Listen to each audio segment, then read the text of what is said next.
kakulangan ng supply ng bigas. Ano nga ba ang epekto ng El Nino sa Pilipinas? At paano natin ito maiiwasan o mapaghahandaan? Malalakas na ulan, pagguho ng lupa, isang malupit na panimula ang hatid ng La Nina phenomenon sa Pilipinas sa bagong taon. Ang La Nina na naghahatid ng mas malakas kaysa sa pangkaraniwang ulan ay bahagi lang ng mas malaki pang weather phenomenon, ang El Nino La Nina Southern Oscillation o ENSO. Dahil sa pagkakaiba-iba ng temperatura sa iba't ibang bahagi ng mundo at sa pag-ikot ng ating planeta, may mga pagkakataong nagkakagulo-gulo ang mga klima.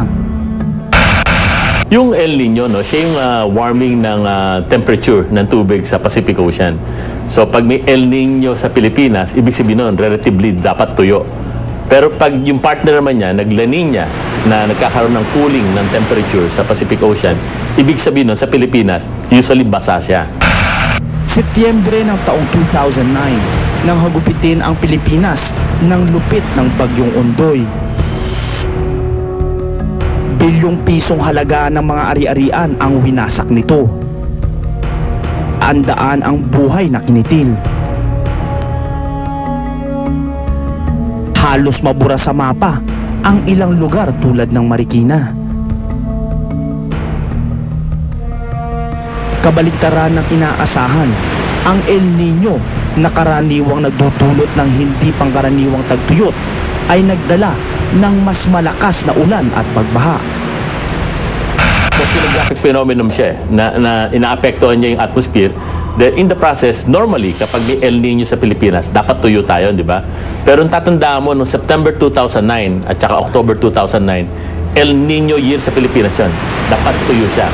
Pero noong September 2009, ito yung Bagyong Ondoy. At noong October 2009 naman, ito yung Bagyong Pepeng na nagpabaha sa Metro Manila, nagpabaha sa Northern Luzon. So sa Pilipinas ngayon, yung ating El Nino, hindi na siya relatively na laging tuyo. So yung El Nino natin ngayon, noong 2009, nagsimula siyang basa. At nung matapos siya noong June 2010, actually natapos naman siyang tuyon-tuyo na. Ito yung normal na El Nino. Makalipas lang ang ilang buwan, ang baha at putik ay pinalitan naman ng mga bitak-bitak na lupa. Mga tuyong palaisdaan.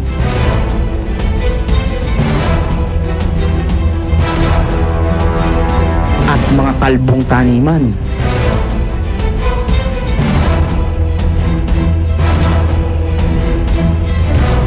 Ang bagsik ng El Nino ay tuluyan ng ipinaramdam ng kalikasan. Ang lalawigan ng Isabela na mayaman sa agrikultura, binayo ng lupit ng El Nino. Ang dating ginintuang taniman ng mais, bitak-bitak na lupa na lang ang makikita. Nawala ng kabuhayan ang maraming magsasaka. Ang Isabela ang nakaranas ng pinakamatinding epekto ng init ng El Nino. Wala tayong hanging habagat, yung tinatawag na southwest monsoon. At malaki ang economic implication sa Pilipinas, no? Dahil sa walang habagat, hindi na puno ng tubig ang ating mga dam. At dahil sa hindi na puno ng tubig ang ating mga dam, nagkakaproblema tayo ngayon. Ayon sa Department of Agriculture, umabot ng 10 bilyong pisong halaga ang pinsalang iniwan ng El Nino sa ating agrikultura. Ang mga dam, apektado rin. Bumaba ang water level ng mga dam sa buong bansa dahil sa matinding tagtuyot.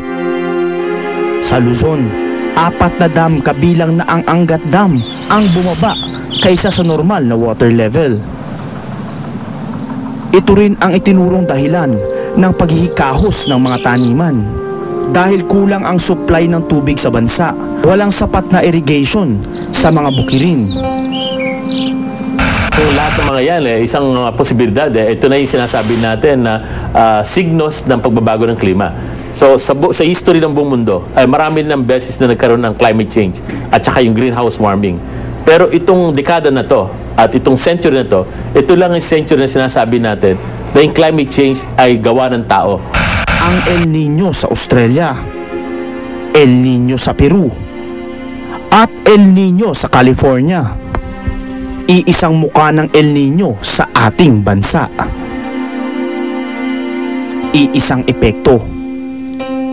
Kaya't dapat lang na isang pagkilos ng buong mundo ang isagawa upang maibsan ang dilubyong hatid nito.